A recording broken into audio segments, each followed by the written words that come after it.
What can I do to help me fall asleep tonight? That's what today's vlog or blog post is all about. I say vlog because I've decided to record video of some of what I would typically write about in a blog post, in part because I know that a lot of wired and tired women are really busy, and sometimes it's hard to take the time to sit down and read through an article. However, you might have time while you are doing some cleaning at home or in the car or whatever to just listen to this. Please don't watch this if you're in the car, obviously, but if you are in a position where you might be able to listen to these things or watch them as opposed to reading them, then I have this up as a video. If you look below, I also include the transcript from this video so that you can go read it if that is preferable to you. So I know there's all different kinds of learners out there and all different kinds of lifestyles and how busy you are at any given time. So I'm trying to provide both options, and so you can choose and get some tips on falling asleep. So with sleep, it is a big issue. It's very common. 1/3 of US adults get half of the recommended amount of sleep per night. And that is also linked with many chronic conditions, such as type 2 diabetes, heart disease, obesity, depression, and of course, energy problems. And energy problems can feel like anything from mood disruption to troubles with sleep to just feeling like you're wired and tired. That's why I called my practice Wired and Tired Women, is that I just would see, and I've experienced myself in the past, feeling ramped up and wired or feeling really, really tired. And there's a lot of factors that play into this. It can definitely affect sleep, or lack of sleep can affect those symptoms during the day. So what is causing sleep problems? We'll start with that. Stress is probably one of the biggest factors out there. And that can be stress that is noticed mentally and emotionally due to factors happening in life. It can also be due to stress on the body, due to diet, environmental toxins, a whole, blood sugar imbalance. There can be a lot of factors that play into stress on the body too, which one may not be aware of mentally. One thing that I experienced in dealing with my own health is having physical stress in my body due to some imbalances that were going on, and noticing that I had kind of this low-level anxiety all the time, that I wasn't, like, there was no mental reason for it. I would look around my life and everything was fine, and so why did I feel this way? And so sometimes too, we're getting this feedback from things going on in the body that's causing the brain to act in a certain way and giving us certain emotions or perceptions of stress from our body. So be aware of that too. Melatonin. This is one of the first things most people try for falling asleep. So what melatonin is the best for is circadian rhythm balance. I'll put it that way. But basically, I'm going to give you an example. My husband is a full-time musician, and he works 4 nights a week. And then usually 3 nights a week, he's at home and is going to get up early the next day, and so needs to fall asleep, but he's not used to going to sleep until, the wee hours of the morning after playing at the club. And so in order to fall asleep at 10 p.m., he has to take a melatonin. And it works really well because melatonin is good for help falling asleep, for regulating the circadian rhythm. It's not so good if somebody's waking up at night and can't get back to sleep. It tends to not really help with that, most likely because a lot of times those are due to some other issues going on. So can be worth a try. I'm not seeing a lot of support for higher doses, and that can be problematic. So I would stick to 1 milligram to start, see if that works, maybe 2 or 3 milligrams. And if you have a really weird, wonky schedule, or you work night shifts or something like that, then that's a pretty good argument for melatonin. However, a lot of times people take it and it doesn't do anything, or they're waking up in the middle of the night and it's not helping. So that would be where it's probably not the right option to use. Let's talk then about some tips to improve sleep, and then we will discuss some supplements that may be helpful. 3 tips to improve sleep. Actually, more than 3 tips. So there's nothing really that beats stress management, sleep hygiene, and diet for supporting healthy sleep, which is why I'm going to talk about that before supplements. But sometimes we can't make the changes required in those areas very quickly. In some cases, we're just ready and we do it fast, but habit change can be hard. It takes a little time, and that's okay. And that's where supplements can help in the meantime too, is to make those changes. Or if we know via lab testing or some other clinical approaches what's going on in the body, then we can make some better recommendations as far as supplements to help with specific mechanisms that may be at play. So some tips to improve sleep.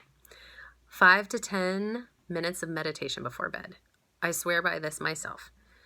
Insight Timer is my favorite app to use.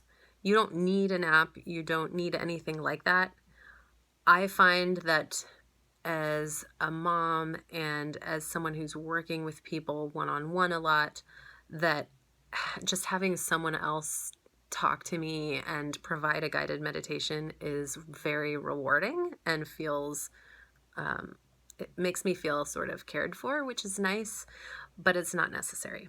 Insight Timer does just have a timer where you can pick a sound or music or nothing and set the timer to just meditate for a certain amount of time.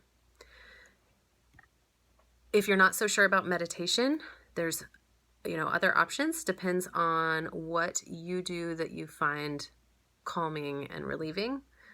So meditation is just one option. But taking that time before bed to focus on settling your nervous system, shifting from sympathetic, which is our fight or flight, into our parasympathetic, our rest and digest. And just an easy usable tip, if you just want something straightforward, is pay the couple dollars, I don't think it's too much, for Insight Timer. Put that on your phone and then go through and just search for 5-minute meditations. You can just start with 5 minutes, and they have topics ranging from things for meditations for anxiety to sleep to just breathing. You'll find people that you like more than others probably, and so then you can bookmark those and use those the next day. So give that a try. Try just 5 minutes before bed. If you don't want to use that app, just do 5 minutes of deep breaths. You can do it laying on your back. You can get yourself all ready for bed and focus on just taking some deep breaths. So that's one thing. To add on to that, and I call this whole area, or generally speaking, it's called sleep hygiene. So we are preparing ourselves for sleep rather than just kind of taking our day and pulling it into bed with us. 2 hours before bed, if you can set aside screens, that's optimal. Depending on the flow of your day, you may not have that option with work or life to be entirely off screens 2 hours before bed. If you can scoot them up earlier in the evening, so for example, figure out what all you need to do in the evening to finish your day. Let's say it's cleaning up the kitchen, responding to some emails, looking up something that you were thinking about that you need to find out online, and maybe taking a shower and getting yourself ready for bed. Organize those into the screen time first. And if there's a TV show you want to watch or something like that, just do that first. So you get the screen time done on the front end, and then after that, you can begin to do the more relaxing activities and prepare yourself for sleep. So maybe then cleaning up the kitchen with some music playing, something calming, and then shower and get yourself ready for bed and then do your meditation and then bed. So little things like that can make a big difference, because if we jump on our phone and check our email right before we get into bed, and then there's a new email about work or something and our mind gets going, it just kind of really gets in the way of sleep. So that's something to try, is your evening routine and then 5 minutes of meditation before bed. Just that can make a pretty big difference for sleep. It's really neat to see and to notice. Another thing would be diet, what you're eating at dinner. So blood sugar imbalance can really disrupt sleep. And likewise, if you're not getting enough sleep, that can cause insulin resistance the next day. So if you've ever gotten a really poor night of sleep and then you crave sugar the next day, it's probably a little bit of what's going on. All right. Diet at dinner. So a well-rounded plate of palm-sized portion of protein, whatever foods that you like to eat to get protein from, half a plate full of non-starchy vegetables, some healthy fat, and then an amount of carbohydrates that is appropriate to you. I will say this a lot in my blogs and the content I put out online. I do not subscribe to any specific diet. It's very individual. I take a functional approach. So as far as what foods are on the plate or the portion sizes, it's going to look different depending on what is happening in your body and your life. So in general, though, that's a place to start from, is a lot of non-starchy veggies, lots of variety there, a palm-sized portion of protein containing food, some healthy fat, and some, a portion or a serving of starchy carbohydrate. You may or may not need that. You may need more of that. Again, we can get into that on a different blog. Okay. So there are your diet and lifestyle adjustments to help with sleep. As far as supplements, magnesium glycinate, I have that in my downloadable PDF that gives you tips to holistically help you get your groove back. So go download that, because that'll give you not only the magnesium glycinate, but some other things that don't help and some things that do help. So check that out. That's definitely an easy thing to try, and a lot of people are deficient in magnesium. I suggest glycinate because glycine can be calming. We also don't tend to get enough of it from the diet, so that's a good form to help. If you go grab magnesium citrate, there's some popular products just out on the shelf like Magnesium Calm. The issue with Magnesium Calm can be some effect on the bowels, because magnesium citrate can act as an osmotic and pull water into the colon, and this can cause somebody to have a loose stool or something like that. That might be the intended desire in taking that supplement. So if you're constipated and you need some help with that, then sure, yeah, take some magnesium citrate. It might help you sleep and it might promote a bowel movement, while we of course always work on the underlying factors happening in the body so that we can get digestion working well.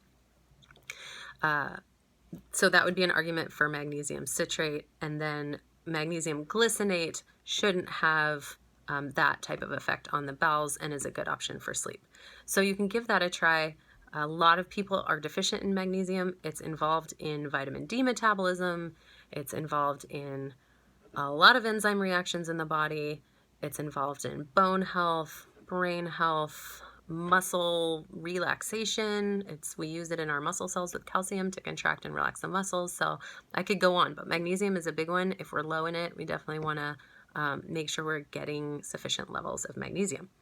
So that may be a good option to start out with and try for sleep. Another option that I get a lot of good feedback from people on is CBD oil. So that is something that you could try, especially if you have physical discomfort in your body or some anxious type of thoughts through the day or feelings in your body, CBD could be something to try for you. In addition, there are a whole bunch of herbs called adaptogenic herbs. You've maybe heard of ashwagandha or eleuthero or ginsengs. So these are adaptogens. There's a lot more of them too. Ashwagandha is one that has gotten more popular in the past few years. It is an adaptogenic herb that is more calming in nature. And so that might be something nice to try to promote sleep as well. Some other quick options, I won't spend a lot of time on them, but theanine, I actually just had 2 people this week tell me that theanine helps them a lot. That's an amino acid in green tea, and that has kind of a calming but focused effect. That can be taken in supplement form. You also get some of it in green tea when you drink your green tea, although I wouldn't drink that right before bed due to the caffeine. But during the day, that might be a good option to promote focus and calm, and in supplement form in the evening might be helpful for sleep. Some other, I have a blog article on phosphatidylserine. So read that. I will link that below if you want to check into that. That is really great for balancing cortisol. If cortisol is higher, it can kind of help balance that out and clear it from the blood after stressors. So give that one a look-see and see what you think. There are 2 products I like if you think that your stress and thus your cortisol levels are affecting your mood and your sleep, which is called Pure Encapsulations Cortisol Calm. And there's also one called Cortisol Manager, and I'm trying to remember. I think that's Integrative Therapeutics is the Cortisol Manager. You can definitely post below and I'll get back to you if you're interested in any specific options for all of these supplements I've talked about. I can give you some specific brands or places to purchase those if you'd like. I think that's it for today. I just wanted to cover some sleep hygiene tips, some dietary tips, and some supplement tips to help you get to sleep tonight, because sleep is really, really important. And if you're feeling wired and tired, it's vital to work on sleep. Please post your questions or your comments below. If there are things that have worked well for you, share those. I'm always learning, and what's worked for my clients is always informative to me of, the things that are working, the things that aren't, because there's a lot of options out there.